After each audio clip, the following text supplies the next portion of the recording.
Philippe Gomez, on se souvient que vous avez dit que personnellement vous voteriez pour Emmanuel Macron, vu son score et surtout cette espèce de fraîcheur qu'il vient d'insuffler sur la scène politique française. Regrettez-vous de n'avoir pas appelé votre parti à voter pour lui? Ah non, pas du tout, parce que Calédonie Ensemble est un parti, comme on dit, qui n'a pas de fil à la patte. Nous n'avons de convention avec aucun parti national. Nous ne défendons qu'une chose, c'est l'intérêt général du pays, indépendamment du pouvoir en place. Et donc, nous tenons à cette liberté. Chaque militant ou sympathisant de Calédonie Ensemble peut voter pour l'homme ou la femme politique au plan national qu'il souhaite. L'important, c'est qu'on se retrouve ensemble sur un même projet de société pour notre pays. Donc, la position que j'ai prise, je l'ai prise à titre individuel. Et Valérie Jonot est ce soir aussi pour vous poser quelques questions, Valérie. Bonsoir Thérèse, bonsoir Philippe Gomez, bonsoir Laurent Comitan. Première question à vous Philippe Gomez, et d'abord sur le score local avec cette percée du Front National. Percée inquiétante selon vous ? Je crois que d'abord il faut revenir à des choses extrêmement basiques. Pour les Calédoniens, une sensibilité non indépendantiste, Marine Le Pen c'est la France. Elle a toujours été favorable au maintien d'une Nouvelle-Calédonie dans la République.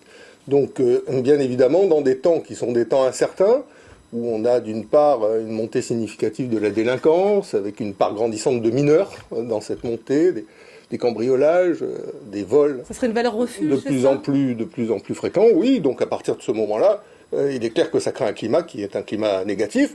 Et puis, de la même manière, le référendum de 2018, l'incertitude sur ce référendum, le fait que, comme on le sait, la Nouvelle-Calédonie... La majorité des Calédoniens se prononceront pour qu'elle reste au sein de la République. Pour autant, la paix civile est-elle garantie après? Donc tous ces éléments créent, je dirais, un mouvement assez favorable pour que Marine Le Pen fasse un très bon score dans les communes de sensibilité non indépendantiste. Ça a été le cas.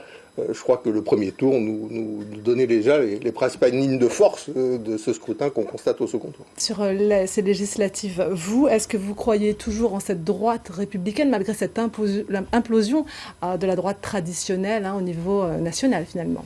C'est vrai que la droite de gouvernement, comme la gauche de gouvernement, ont particulièrement souffert à l'occasion de cette élection présidentielle, puisque aucune des formations qui a gouverné la France tout au long de la Ve République n'était présente au deuxième tour.